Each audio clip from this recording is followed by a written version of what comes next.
24 को सदर थाना के अंतर्गत एक ज्वेलरी शॉप है कोलकाता ज्वेलर्स, उसमें दिन में 3 अपराध कर्मियों के द्वारा लूटपाट की घटना को अंजाम दिया गया था, जिसमें काफ़ी ज्वेलरी आइटम्स उनके द्वारा लूट के ले जाए गए थे।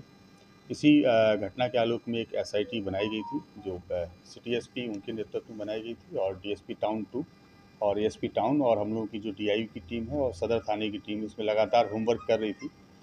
और इस इन्वेस्टिगेशन के लिए हम लोगों ने पूरे शहर में लगभग 200 से ज़्यादा जो कैमरे हैं सीसीटीवी उन पर काम किया, और फाइनली एक जगह सीसीटीवी में हम लोगों की एक लोकेशन कैद हुई, जिस गली में लगभग 12:15 बजे एक बाइक पर, जो कि येलो कलर की बाइक थी, जो घटनास्थल में प्रयुक्त हुई थी, उसमें 2 अपराधकर्मी एक गली में जाते हुए दिखाई देते हैं, और उसके 15 मिनट बाद में सेम गली से 3 अपराधकर्मी वापस आते हुए दिखाई देते हैं। हम लोगों ने इस आधार पर उस एरिया को चिन्हित किया, उस एरिया में होमवर्क करके घर को चिन्हित किया, उस घर में रेड की गई, और उसमें से फिर उस दौरान 2 व्यक्तियों की गिरफ्तारी की गई, जिसमें से एक का नाम विकास झा है और दूसरे अपराधकर्मी का नाम अरविंद कुमार है।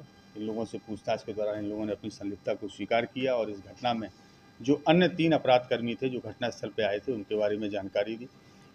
फिर टीम उस इनपुट के आधार पर लगातार काम कर रही थी। इसी बीच इनपुट प्राप्त हुआ कि इसका जो मुख्य अपराधकर्मी है, जिसका नाम अनुपम झा है, उर्फ रिपू झा, जो वैशाली के राजा पाकड़ के रहने वाले हैं और काफ़ी कुख्यात अपराधकर्मी हैं, और गोल्ड लूट के इन्होंने अन्य राज्यों में बहुत बड़ी-बड़ी घटनाओं को अंजाम दिया है। उनकी लोकेशन जम्मू कश्मीर में कटरा के आसपास है।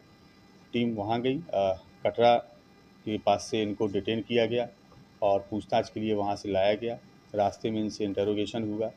इन्होंने अपना अपराध स्वीकारा और बताया कि जो अन्य साथी हैं वो वाराणसी में हैं, और जो भी लूटे गए ज्वेलरी आइटम्स हैं वो वाराणसी में रखे हुए हैं। टीम ने बनारस में रेड की, लेकिन जो इनके 2 अन्य साथी थे वो तो भागने में सफल रहे, लेकिन एक ज्वेलर है जिन्होंने इस माल को परचेज किया था, उनकी भी गिरफ्तारी की गई है, जिसका नाम मनीष सेठ है। इसके अलावा एक जय हिंद मौर्य नामक एक अपराधकर्मी है जो उत्तर प्रदेश जौनपुर के रहने वाले हैं। वो बिचौलिए की भूमिका में थे, और उन्हीं का ही एक वहाँ पे फार्म हाउस है जिसमें बैठ के इस पूरी योजना को अंजाम दिया गया था। तो इस प्रकार से इस पूरी घटनाक्रम में अभी तक हम लोगों ने 5 लोगों की गिरफ्तारी की है, और जो लूटा हुआ ज्वेलरी आइटम था उसमें से लगभग 1 केजी चांदी है और 15 ग्राम गोल्ड है, उसको हम लोगों ने रिकवर किया है।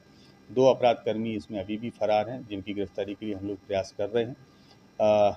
कल देर रात्रि में जब इन सारे अपराधकर्मियों को जिला लाया जा रहा था बनारस से, तो उसी क्रम में आज सुबह 4 बजे जो मुख्य अपराधकर्मी अनुपम झा, इन्होंने 4 बजे शौच के बहाने से गाड़ी से उतरे, और हम लोगों के पुलिस पदाधिकारी उनके बगल में खड़े थे। उनके द्वारा पुलिस पदाधिकारी को धक्का दिया गया, और धक्का दे के ज़मीन में जब वो गिर गए तो उनका पिस्टल निकाल के पुलिस के ऊपर फायरिंग करते हुए भागने की कोशिश करने लगे।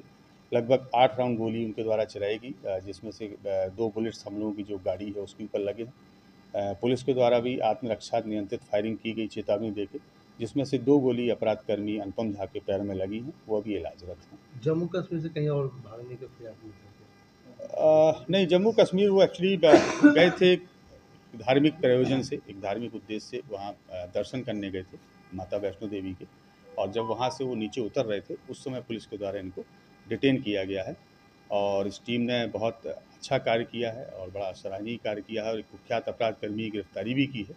ये अपराधकर्मी अभी छत्तीसगढ़ में दुर्ग में वांटेड हैं।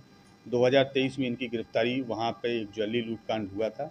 अमलेश्वर सर्राफ थे उनकी दुकान पे, और गोलीबारी के दौरान उनकी हत्या भी इनके द्वारा कर दी गई थी, इनकी टीम के द्वारा। और जब इनकी गिरफ्तारी की गई तो ये हॉस्पिटल में एडमिट हो गए बहाना बना के, और हॉस्पिटल में इनके सहयोगी लोग आए जिनके द्वारा वहाँ फायरिंग की गई, और हॉस्पिटल के कर्मियों को और वहाँ के पुलिसकर्मी जो ड्यूटी पे थे उनको बंधक बना के एक कमरे में बंद कर दिया गया, और इनको लेकर भागने में वो लोग सफल हो गए।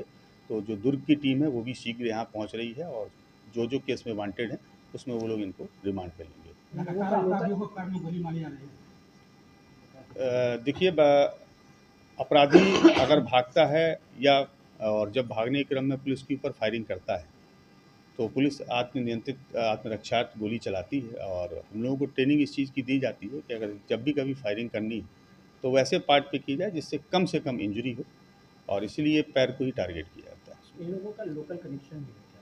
हाँ, लोकल कनेक्शन है इसमें, चूँकि ये जो मुख्य अपराधकर्मी हैं ये लोग तो बगल के ही ज़िले का रहने वाला है, और इनके एक रिलेटिव हैं जिनका नाम विकास झा है, ये यहाँ कुर्नी में रहते हैं, और विकास झा ने ही इनको जो मकान यहाँ पे है वो उपलब्ध कराया था। इसमें एक अरविंद नामक व्यक्ति भी है जिसका पहले गिरफ्तारी की गई है। विकास और अरविंद दोनों इसी ज़िले में रहते हैं और उन्होंने ही इसमें लाइनर की भूमिका निभाई। और कहीं भी इन लोगों के ऊपर मामले दर्ज हैं क्या? हाँ, इनका एक काफ़ी लंबा आपराधिक इतिहास है जो मैं आप लोगों के साथ शेयर कर रहा हूँ। इनके ऊपर टोटल 7 केस हैं, जिसमें से एक केस जो सदर थाने में लूटपाट हुई थी वो है, और इसके अलावा बाकी केस जो है वो छत्तीसगढ़ में रायपुर ज़िले में है और दुर्ग ज़िले में है।